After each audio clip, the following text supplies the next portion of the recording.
This is part 3 of a video series where I answered a question, a great question. Who are my top 4 league winners in 2022? Part 1 down below, Joe Burrow, Breece Hall. Part 2, ETN and Pollard. Link in the description. And I had to narrow down to one more player because I threw in a number 5. But it led me down this path right here where I don't know how to decide, and this is how the video ended, which triggered part 3. Take a lap.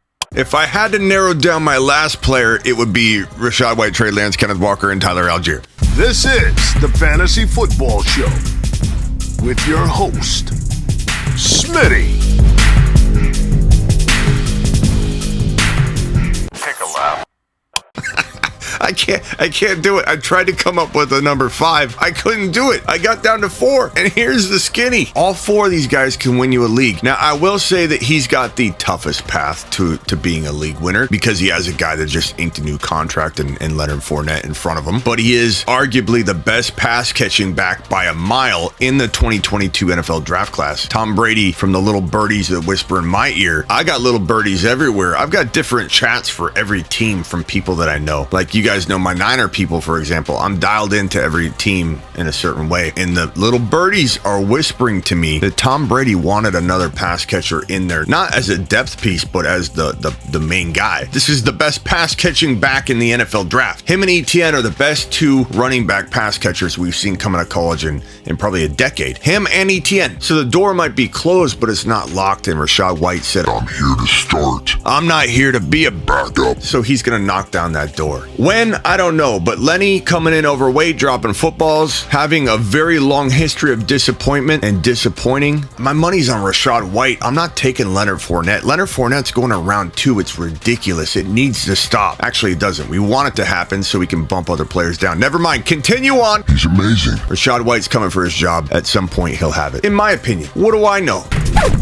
Trey Lance is going to be a top 5 to 7 quarterback in 2022. Mark it down. The weaponry's there. The team carried Jimmy G. They almost made it to the Super Bowl carrying their quarterback. Can you imagine what this kid's going to do? Tossing to Kittle, Mitchell, Danny Gray. Oh, I forgot Debo and Ayuk. Oh, I forgot a top 5 to 7 defense. Trey Lance is going to ball. Him and Jalen Hurts are 2 of the bigger steals well outside of round 6. You're talking round 7 for Lance, maybe round 8. Hurts could go in 6, but I love these 2 quarterbacks if your approach is to wait. This guy could run for 650 yards and 8 touchdowns on the ground. Trey Lance season is here. I'm here for it. Kenneth Walker to the moon. To the moon. It's not fair. Rashaad White to the moon. To the moon. Trey Lance to the moon. To the moon.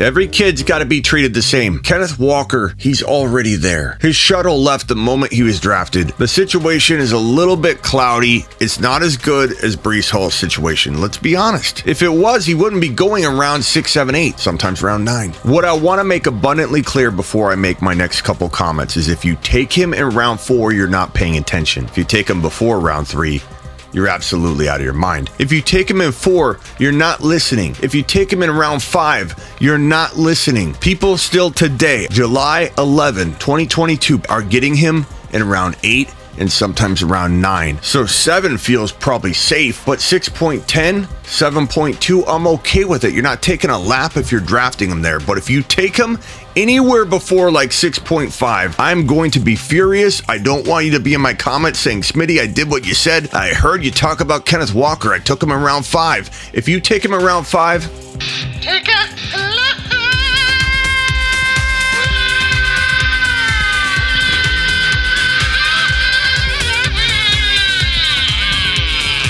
if you take him at the top of 6, Take a. if you take him anywhere but later round 6 or preferably 7, Take a. please understand what I'm telling you. Now that I've gotten all that out of the way, this guy could be a top 10 running back. Wait a minute. Smitty just said top 10 running back. Maybe I should take him in round 5.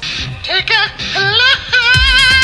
You have to bake in the risk. He may not get the job until week 7. What's going to happen is Bob out there is going to go, Smitty, you told me Kenneth Walker is going to be a top 5 running back. This is Javonte all over again. Penny starting weeks 1, 2, and 3. It could take until week 7. It could take until week 2. He could start week 1. He could start week 9. If you are impatient, don't go after Kenny Walker because I don't want to hear this is Javonte all over again. It's going to feel like that at the beginning of the year. I'm telling you up front. Listen to what I'm saying. Listen to the words Coming out of my mouth right now. Kenny Walker is a top 5 to 10 running back in waiting. How long he waits, we don't know. The dude is maybe better than Breece Hall, and I'm telling you, Breece Hall wins leagues. This guy's skill set wise, not situation wise, skill set wise, is better than Breece Hall, or at least equal in a lot of ways, but has different skill sets that Breece Hall doesn't have. His ability to maneuver all over the field, gravitate toward open space like a magnet. This guy's electric, a playmaker. He's got wiggle. He moves a lot like a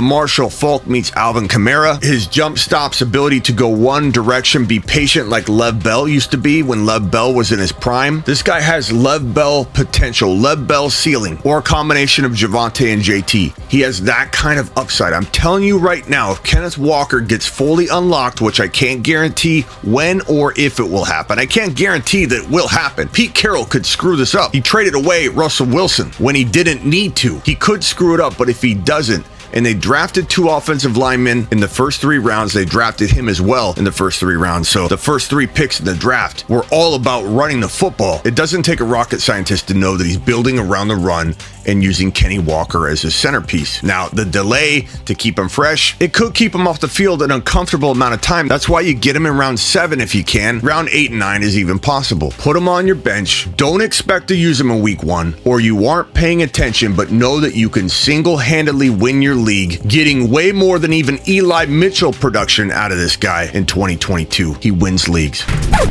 Tyler Algiere, To the moon. to be honest with you, this was number 5. I added these other guys because I just couldn't help myself. I couldn't decide. I'm not really good at narrowing down my favorite players, am I? Tyler Algiere could start week 1. They're moving Cordero Patterson out to wide receiver again. That means that Tyler Algiere is probably going to start week 1 or have a really good grip on some work. And this kid is electric. He's big. He's 5'11", 220 pounds. Reminds me a lot of a JT meets Ronnie Brown. Do you remember Ronnie Brown in Miami? He runs a lot like Ronnie Brown. I don't like to use Ronnie Brown too much because people may not know who he is or remember him in a good way. So I kind of compare him to like a JT and Ronnie Brown combined. He's a tough runner. He doesn't go down easily. He's very different than the other rookies in his draft class. He's he's just big. He's a beefy dude that's just going to run you over. I wouldn't be shocked if he had such a good year. He is the Elijah Mitchell of 2022. He'll get drafted in a lot of leagues, but in small bench leagues, he might not. This is like the Elijah Mitchell that's more owned than Elijah Mitchell was, so he's more rostered, but you're getting him at almost like waiver wire type value because he's going in double-digit rounds. Get him in double-digit rounds. Tyler Algiere has league-winning potential in double-digit rounds. Make him a bench running back. You will not be sorry. Worst case scenario, it doesn't work out and you wasted a double-digit round pick. Don't take him earlier. Take him later. Be patient. Don't be like I was in one league. It was only one league. One league. These guys are going to win leagues for people. Maybe not all of them. I don't know. It kind of feels like all of them will. If we're being realistic, maybe not all of them. One of these guys will probably not work out. I don't know. Look at them though. Don't they look like winners to you? It's a good group of boys right here. That's all I got for you today, people. Not like that wasn't some of the best information you got all year. Be honest. Leave a comment. Let me know how much you liked this video. Spread the word. Hit the like button on your way out the door and get on over to thefantasyfootballshow.com and get your lifetime membership. Get your one-on-one text advice with me where you can text me on demand. Detailed information you're going to get from me. Text me on demand, thefantasyfootballshow.com. Now go get some. This is the Fantasy Football Show with your host, Smitty.